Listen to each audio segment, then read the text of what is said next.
Mountain Chalet. How long have we been sawing this log? 114 years. Man, I thought my arm would be a lot more jacked by now. I'm not even sure this is real wood. There's no butter in this churn.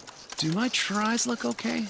Take a closer look at Geico. Great savings and a whole lot more. Your final chance to save. Huge Koons year-end savings on thousands of new remaining Koons Toyotas, Fords, Chevys, Jeeps, and more. Plus, up to thousands of dollars more for your trade. Get started now online at Koons.com. Good morning, America. Breaking news. Democrat Doug Jones takes Alabama, beating embattled candidate Roy Moore in that high-stakes Senate race. The deep red state elects its first Democrat in 25 years. Consequences for the whole nation. The people of Alabama have spoken. But overnight, Moore refuses to concede. We'll have what the president's saying about the results. Russia investigation bombshell. The newly revealed text messages sent by that FBI agent calling then-candidate Trump, quote, an idiot. That agent now removed from the special counsel's team. How will this affect the investigation? The bitter cold blast is here. Tens of millions waking up to the coldest air of the season right now. Slick conditions and snow sparking this major pileup in the Midwest. Now winter weather advisories across 14 states and a new blast of snow on the way. And movie royalty meets real-life royalty. BB-8 rolling up to meet Princes William and Harry at the Star Wars red carpet premiere. Could this be the biggest opening ever? And is there a clue in this photo? Are the princes about to make a big screen debut? Live in Times Square, this is GMA with Robin Roberts, George Stephanopoulos, and Michael Strahan. And good morning, America. Let's get right to that breaking news. The Democrat Doug Jones defeats Roy Moore in the deep red state of Alabama. And guys, make no mistake about it. May have been in the state of Alabama, but this is going to play out all across the country for a very long time. Absolutely, George. And Jones saying last night, we have shown the country the way that we can be unified. But still no concession speech from Roy Moore. And the final vote, we must say, was extremely close. It appears that women played a crucial role. They made the difference for Jones over Moore. More fallout for the Me Too movement. We want to get straight to our chief national correspondent, Tom Yamas, in Montgomery, Alabama, with all the latest. Good morning, Tom. George, good morning to you. Let me set the scene for you. It was about 9:30 local last night when the Moore campaign room suddenly fell silent. The campaign knew they were in trouble. The campaign manager coming out asking everyone to pray, but it wasn't enough. Those accusations and Doug Jones's tireless campaigning put Roy Moore away. Thank you. Thank you. This morning, for the first time in 25 years, Alabama is sending a Democrat to the U.S. Senate. We have been at crossroads in the past, and unfortunately, we have usually taken the wrong fork. Tonight, ladies and gentlemen, you took the right road. Doug Jones beating Republican Roy Moore in one of the most conservative states. We have shown not just around the state of Alabama, but we have shown the country the way that we can be unified. Moore unable to recover from accusations he molested 2 teenage girls when he was in his 30s. Accusations he denied, but blamed for not coming out on top. Part of the problem with this campaign is we've been painted in an unfavorable and unfaithful light.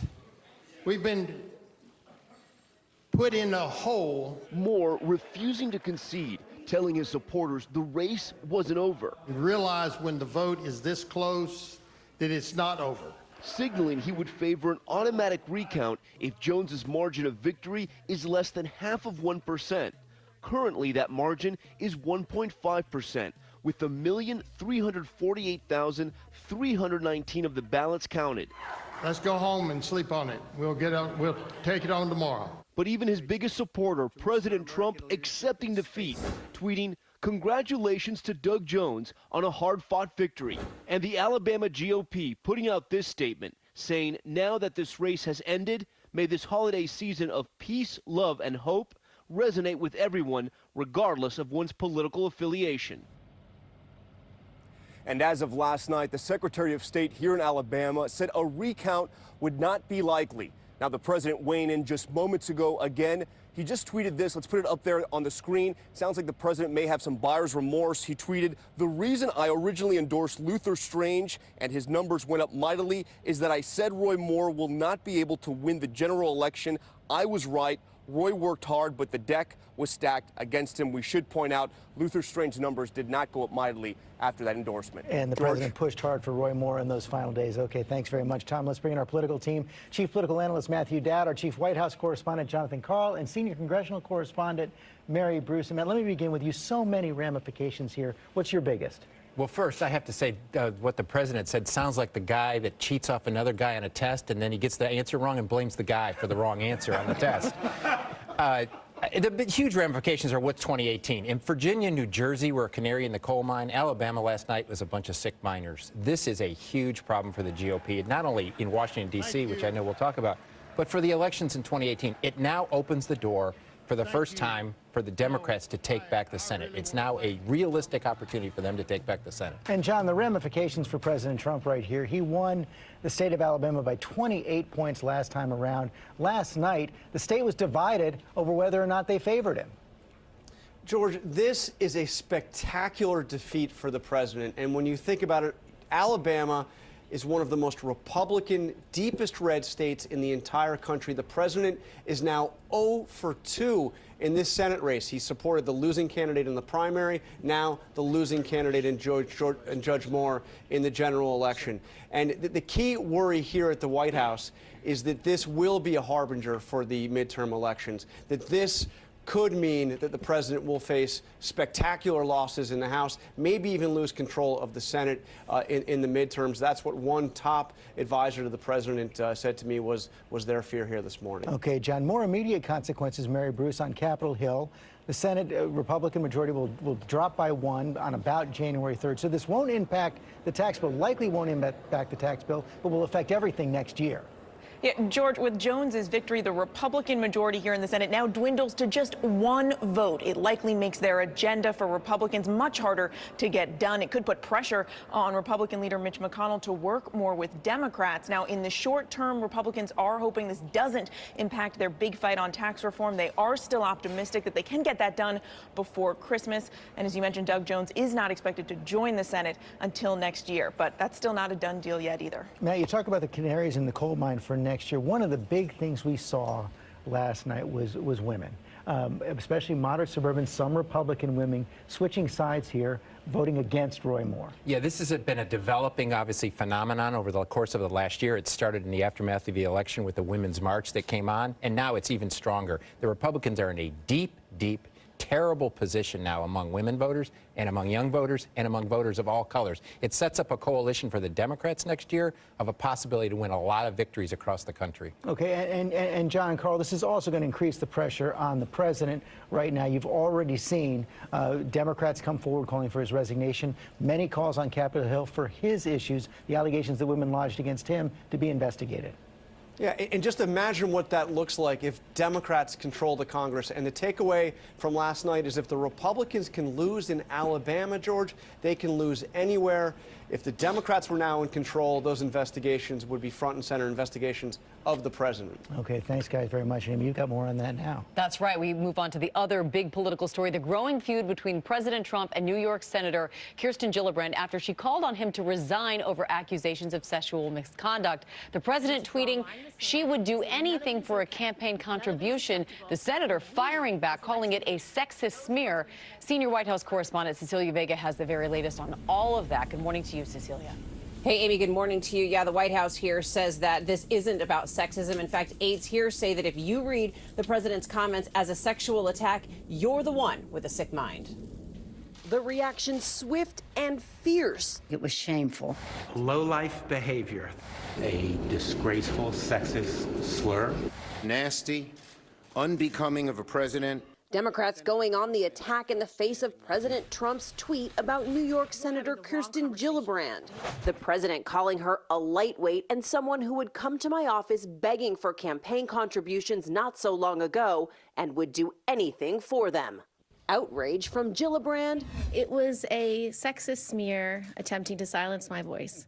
and I will not be silenced on this issue. To the nation's most widely circulated newspaper. This morning, USA Today out with a scathing editorial saying Trump is not fit for office and, quote, a president who would all but call Senator Kirsten Gillibrand a whore is not fit to clean the toilets in the Barack Obama Presidential Library or to shine the shoes of George W. Bush. Press Secretary Sarah Sanders insisting the president's tweet was not sexual. Many people see this as a sexual innuendo. What is the president suggesting? I think that the president is very obvious. This is the same sentiment that the president has expressed many times before when he has exposed the corruption of the entire political system. What is he alleging would happen behind closed doors with her? He's not alleging anything. There's no way that this is sexist at all. Now, 6 Democratic senators calling for his resignation. And in the House, more than 100 Democratic representatives all signing on to a letter saying we cannot ignore the multitude of women who have come forward with accusations against Mr. Trump. Now, the president, of course, has said that all of these women, these accusers, are lying. The Republican who would decide if an investigation moves forward, Trey Gowdy, he says that is not happening. The House Oversight Committee will not investigate the claims against the president. Instead, he says he's referring this request for an investigation, Amy, back to the Department of Justice, where, of course, the president's attorney general would decide. All right, Cecilia Vega, thanks so much, George. Okay, we're going to move on to new developments in the Russia investigation. This morning, we're getting our first look at some of the text messages sent by the veteran FBI agent who was removed from special counsel Robert Mueller's team. Those texts critical of Donald Trump, repeatedly calling him an idiot.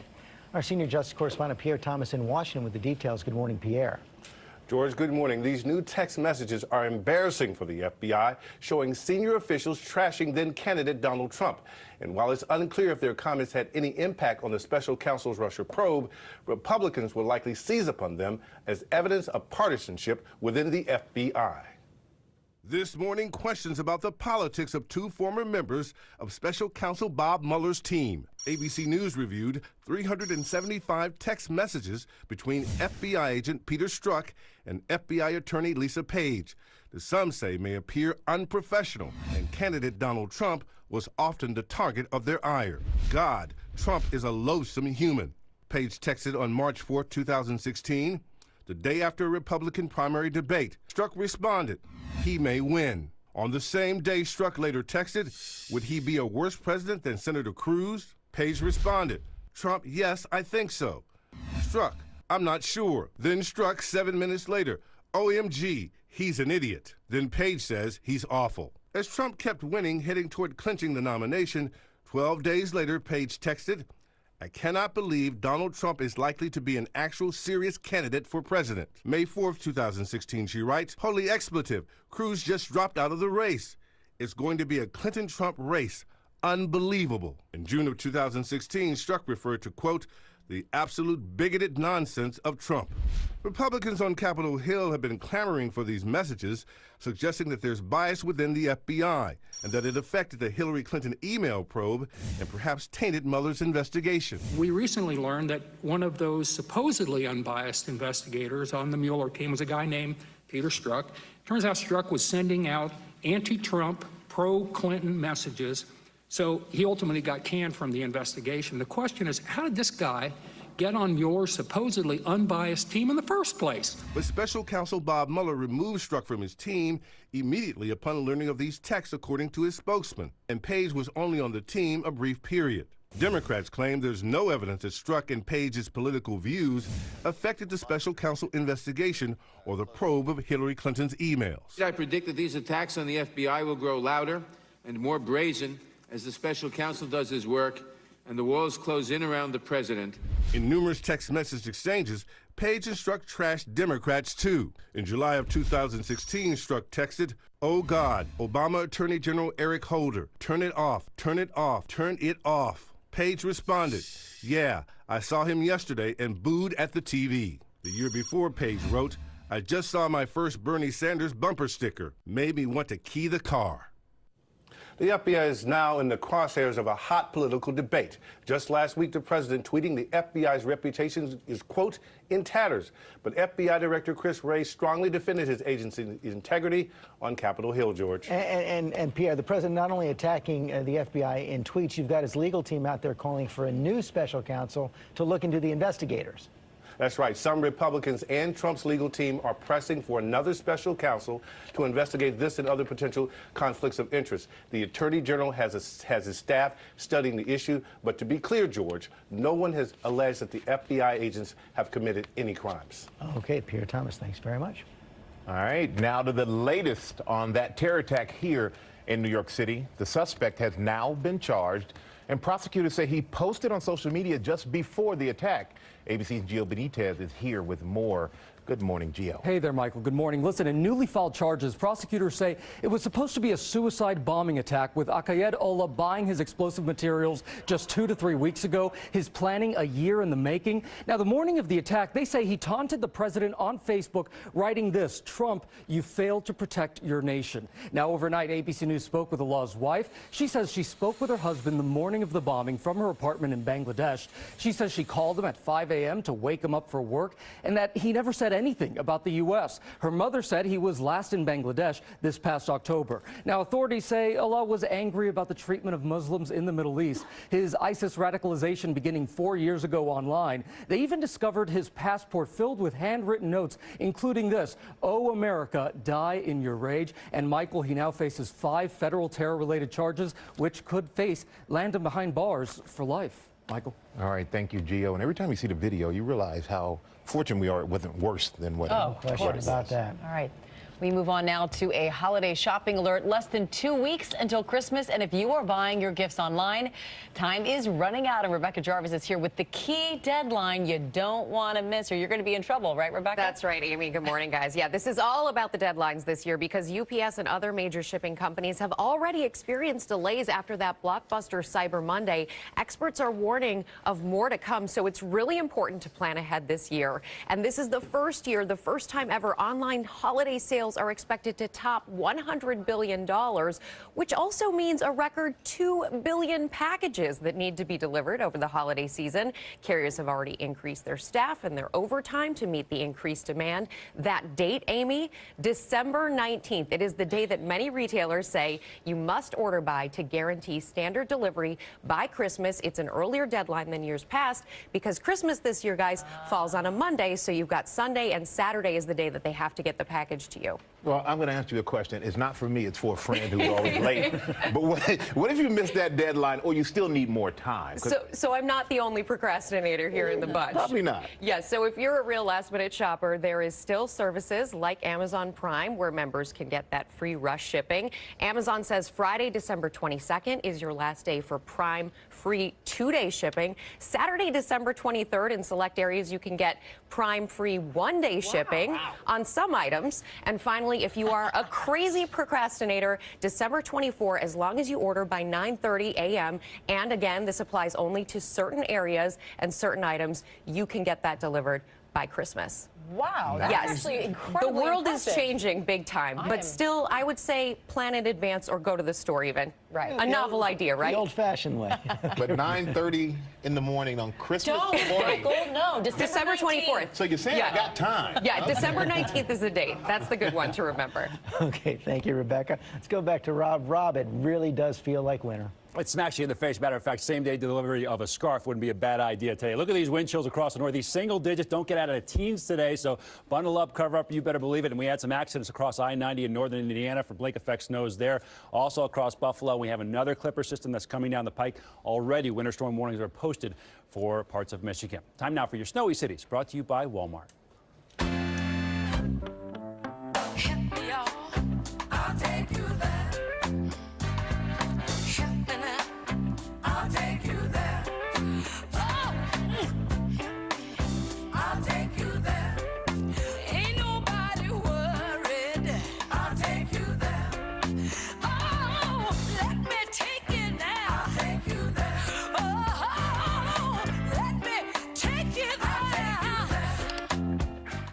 Well, blustery and bitterly cold today. Our high 33. We'll see the winds diminish late this afternoon, but until then, feeling like the teens and 20s. Not going to be quite as cold overnight with more clouds. Lows 26 to 32. A little weak weather system moving through could bring some snow showers along the Mason-Dixon line and across western Maryland. So not the best night to see the Gemini meteor shower, but tomorrow